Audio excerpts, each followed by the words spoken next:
Assalamualaikum warahmatullahi wabarakatuh. Salam sejahtera untuk kita semua. Perkenalkan, saya Yulia Azizah AMDkom, peserta Latsar CPNS BPSDMD Provinsi Kalimantan Selatan, golongan 2, angkatan 21, kelompok 2 dengan NDH 12. Jabatan saya sebagai terampil Pranata Komputer pada Sekretariat Subbagian Perencanaan Keuangan dan Aset Dinas Pemberdayaan Perempuan dan Perlindungan Anak Provinsi Kalimantan Selatan. Di sini saya akan memaparkan tugas agenda 3 mengenai kedudukan dan peran ASN dalam NKRI dengan tema Aku, Instansiku, dan Smart ASN dan dimentori oleh Ibu Hajah Nur Asiah Ruslan SSOS MM. Pertama-tama, saya akan menjelaskan tentang profil instansi tempat saya bekerja, yaitu Dinas Pemberdayaan Perempuan dan Perlindungan Anak Provinsi Kalimantan Selatan yang beralamat di Jalan Dharma Praja, kawasan perkantoran pemerintah Provinsi Kalimantan Selatan, Kecamatan Cempaka, Kota Banjarbaru, Kalimantan Selatan dengan kode pos 70732 dan dapat dihubungi melalui email, laman Facebook, dan Instagram. Berdasarkan Peraturan Gubernur Provinsi Kalimantan Selatan Nomor 73 Tahun 2020 tentang tugas, fungsi, dan uraian tugas Dinas Pemberdayaan Perempuan dan Perlindungan Anak, uraian tugas DPPPA adalah merumuskan kebijakan teknis bidang pengarus utamaan gender dan pemberdayaan perempuan, pemenuhan hak anak, dan pencegahan kekerasan perempuan, lalu mengordinasikan, membina, dan mengawasi pelaksanaan kebijakan teknis bidang pengarus utamaan gender dan pemberdayaan perempuan di bidang ekonomi, sosial, politik, hukum, dan kualitas keluarga, lalu mengordinasikan, membina, dan mengawasi pelaksanaan kebijakan teknis bidang pemenuhan hak anak terkait hak sipil, informasi, partisipasi, pengasuhan, keluarga dan lingkungan, kesehatan, kesejahteraan, pendidikan, kreativitas, dan kegiatan budaya. Mengordinasikan, membina, dan mengawasi pelaksanaan kebijakan teknis bidang pencegahan dan penanganan kekerasan terhadap perempuan di dalam rumah tangga, ketenagakerjaan dalam situasi darurat, dan kondisi khusus serta tindak pidana perdagangan orang. Lalu, mengordinasikan dan menyinkronisasikan pelaksanaan kebijakan bidang pengarus utamaan gender dan pemberdayaan perempuan, pemenuhan hak anak, pencegahan dan penanganan kekerasan terhadap perempuan, mengordinasikan, membina, dan mengawasi pemantauan, evaluasi, dan pelaporan pelaksanaan kebijakan bidang pengarus utamaan gender, pemenuhan hak anak, pencegahan, dan penanganan kekerasan terhadap perempuan, lalu membina dan mengawasi pengelolaan kesekretariatan, dan melaksanakan tugas lain sesuai dengan bidang tugas dan kewenangannya. Berikut struktur organisasi DPPPA Provinsi Kalimantan Selatan. Saat ini saya bekerja pada sekretariat di Subbagian Perencanaan Keuangan dan Aset.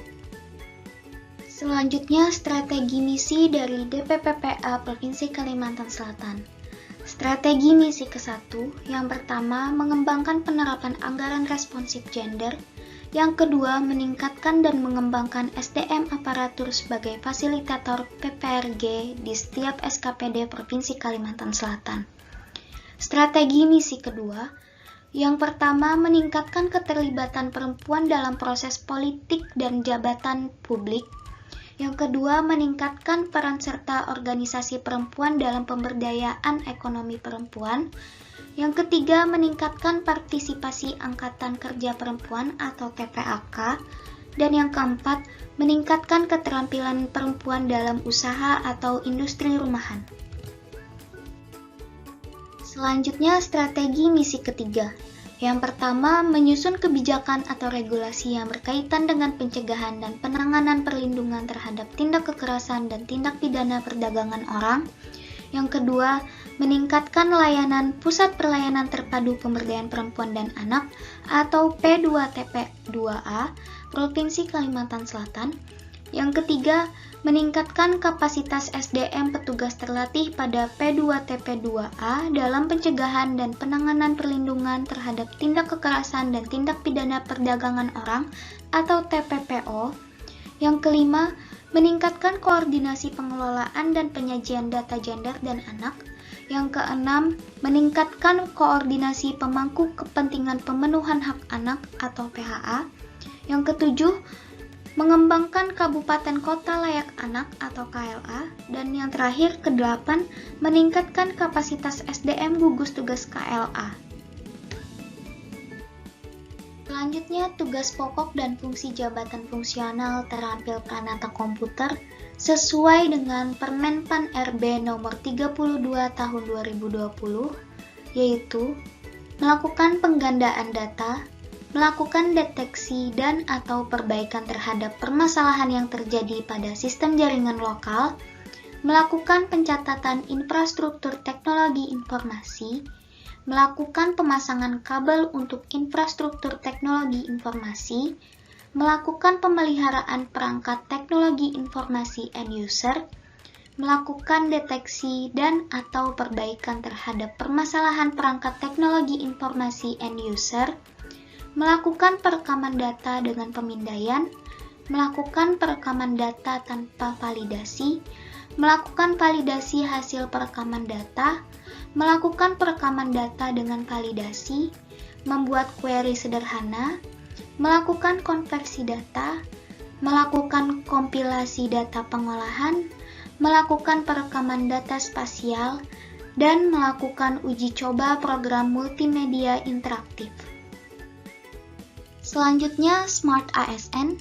Smart ASN adalah pegawai dengan kompetensi, kinerja, dan profesionalisme yang tinggi sehingga mampu beradaptasi dan semakin responsif terhadap perubahan dan pencapaian tujuan organisasi. Smart ASN merupakan jawaban dari prioritas pembangunan sumber daya manusia dan peningkatan reformasi birokrasi nasional.